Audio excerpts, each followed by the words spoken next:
بسم اللہ الرحمن الرحیم۔ پہلے کویسچنز لے لیتے ہیں کہ پوچھا تھا کہ والدہ کا انتقال ہو گیا ہے تو کیا میدان محشر میں والدہ سے ملاقات ہوگی؟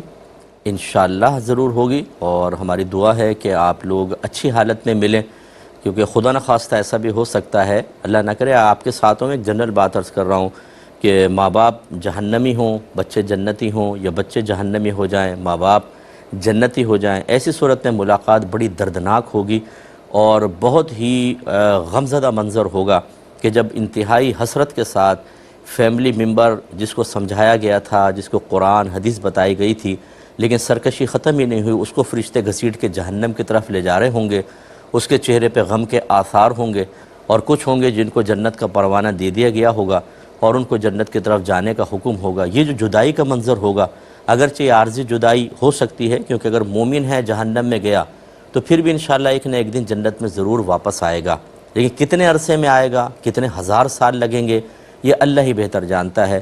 تو اس قسم کے دردناک اگر کوئی مناظر ہوئے تو پھر تو وہ ملاقات بہت ہی خطرناک ہوگی، اور اگر دونوں کے سیدھے ہاتھ میں نام اعمال ہوا تو انشاءاللہ پھر تو بہت ہی خوشی کا لمحہ ہوگا، ملاقات ہوگی، بیٹھیں گے ساتھ میں، پھر جنت میں جائیں گے، جنت میں پھر ساتھ رہیں گے۔ یہ سب کچھ ہے، ہمیں ان چیزوں کو اپنے پیش نظر رکھنا چاہیے، اور اپنی گھر کی اکثر گفتگو میں یہ موضوعات بھی شامل گفتگو کرنے چاہیے۔ لیکن میں بڑے درد کے ساتھ کہتا ہوں کہ یہ اجنبی موضوعات ہیں، موت، قبر، میدان محشر، حساب و کتاب، پل صراط، جنت، دوزخ، ایمان کا ضائع ہو جانا، یہ چیزیں ہمارے گھر میں اب موضوع بحث نہیں ہوتی ہیں۔ دنیا کے مشاغل سے بچیں، فضولیات سے فارغ ہوں تو پھر ان کو دیکھیں گے نا۔ اگر کوئی موت کا ذکر بھی کر دے تو ہمارے گھر کی عورتیں پریشان ہو جاتی ہیں، ارے بھائی کیا تم نے موت کا ذکر کیا، مارو گے کیا کسی کو؟ یعنی موت کے ذکر سے مر جائے گا آدمی۔ یہ تو ہمارے ایمانیات کا حال ہے، اور موت سے اتنے خوفزدہ کیوں ہیں؟ حالانکہ مرنے کے بعد تو قبر میں نبی کریم صلی اللہ علیہ وسلم کی زیارت ہوگی، مومن کی روح کو تو عرش الہی کے پاس لے جایا جاتا ہے جہاں وہ سجدہ ریز ہوگی۔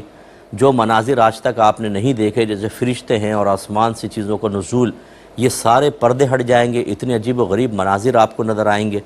کیوں موت کی تمنا نہیں کرتے؟ اس کی وجہ یہی ہے، ہم موت کو ناپسند کیوں کرتے ہیں؟ ہمارے کارنامے، کیونکہ ہم نہ نمازیں پڑھتے ہیں، نہ روزہ رکھتے ہیں، نہ ہم کوئی گناہوں سے بچتے ہیں، تو اس لیے موت کو ہم برا سمجھتے ہیں کہ شاید مر گئے تو ہمارا انجام دردناک ہوگا، اس وجہ سے ہم موت کے ذکر کو ناپسند کرتے ہیں۔